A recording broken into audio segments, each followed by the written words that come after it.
Hey, how's it going, guys? Welcome to part 5 of getting into PC gaming. This part's going to be all about choosing the budget that works the best for you, so let's get straight into this. Now, when deciding on a budget, there's a couple of factors that you have to consider. The main factors that you have to consider are, what resolution do you want to play on? Do you want to play at the highest resolution possible, like 2560 by 1440?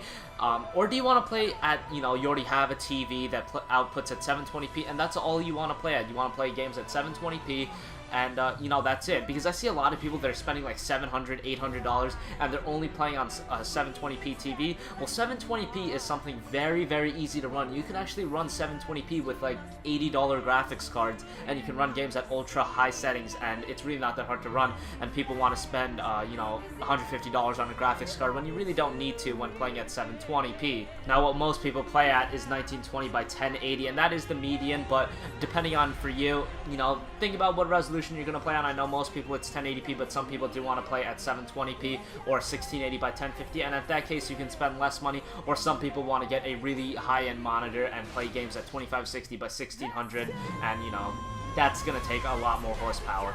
Okay, the next factor you have to take into consideration along the lines of the resolution is what settings do you want to play at? Are you okay with turning down the settings to medium or low, or turning some things down, turning anti-aliasing off, things like that? Are you okay with that to get acceptable performance, or are you the type of person that is very graphical wanting? You want the games to look as good as possible, and you want to still get very high frame rates. And, if you're that kind of person, obviously you're going to be spending more money. But if you're the kind of person that is okay with turning down the settings and turning down some of the anti-aliasing, you're going to be able to spend a lot less money, because a lot of people like to talk about how hard these games are to run. Well, if you really turn down these settings to medium or high even, they're really not that difficult to run. Like a game like Battlefield 3 at medium settings, Battlefield 3 is not hard to run at all. You can run Battlefield 3 at medium settings and with a very budget end card. So if you're okay with turning down settings and whatnot, you can save a lot of money. But again, if you want to max out all these games, if you want to turn up anti-aliasing, turn up shadows, all this kind of stuff, you're going to be spending a lot more money, but that's dependent on who you are and what your expectations are.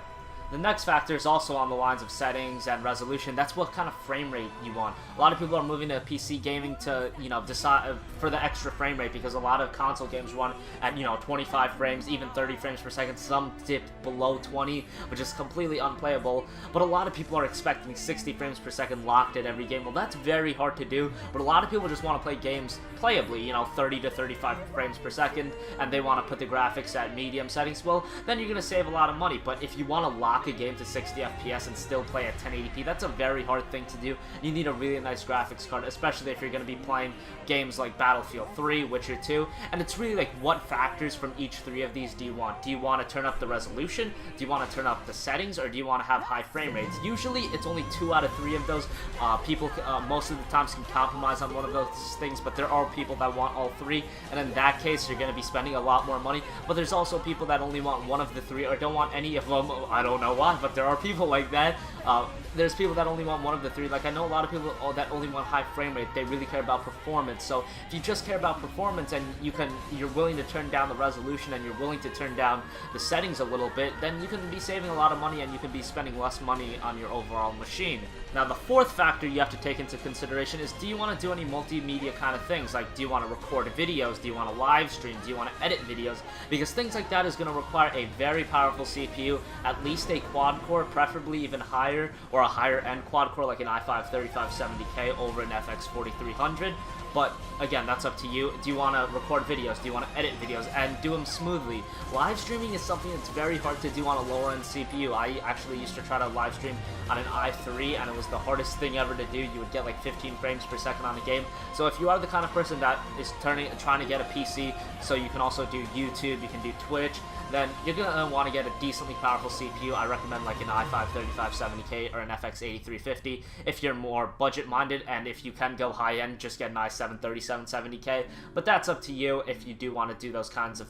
The next thing you have to consider is, what kind of upgradability options do you want? Do you want to go high-end on the motherboard so you can add a second graphics card down the line? Well, if you don't want to add a second graphics card down the line, well, then you can get, a small form factor motherboard, and you can save some money on that. But yeah, if you're pretty much dead set on this is going to be the computer that you're going to use for the next couple of years, well, then you don't have to really go extremely high-end with like a 1,000-watt power supply, because if you get a 700-watt power supply and it can run everything that's in your machine, well, then what's the point of getting something higher-end if you're never going to use that extra wattage? Same goes for the motherboard. If you're never going to add a second graphics card, why have a SLI-capable motherboard? I know some people want that just in case, but you should be able to make that decision right now because, you know, you can see how your life is going and what you're gonna need and what you're not gonna need.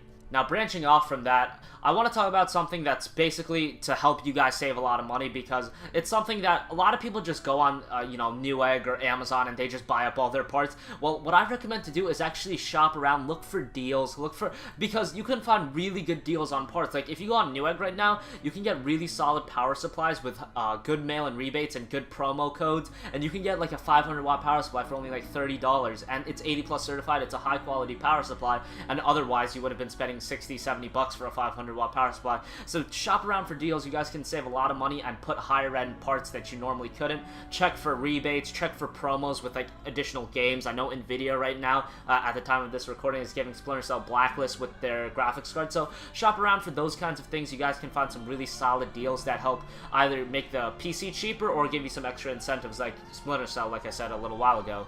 So shop around for that. You guys can use PC Part Picker. Although PC Part Picker is sometimes late on some things, I have noticed that, but PC Part Picker is a good site to use if you guys want the cheapest deals possible. PC Part Picker also takes into considerations of rebates. They do not take into consideration of free games, so make sure you shop around for that. And finally, I want to talk about value, because value is something that a lot of gamers and PC gamers in general are looking for. It's, you know, what's the right amount to spend on a PC, and that's really, again, up to you and what you want. But what I recommend to spend on, if you can afford it, I usually recommend about $700 to $900, because if you go over that, the value starts deteriorating, and if you go under that, your gaming PC is going to be pretty slow. But again, that's based on what your expectations are and what you're looking to do with it. But $700 to $900 is going to give you the best value possible. You know, you're going to get the most dollar-for-dollar performance, and that's going to be a really kick-ass machine that's also going to have some future-proofness. It's not even a word, future-proofness. I just made it up, but future-proofness, and it's going to perform some kick-ass performance right now. So that's usually how much I recommend, but that's, again, based on what your expectations are as well. So thanks for watching this video, guys. The next part's gonna cover actually picking your parts, since this one was basically deciding on the budget. So thanks for watching this video, guys. Remember to subscribe, like this video, check out all the other videos in this series, and I will catch you guys later. Peace.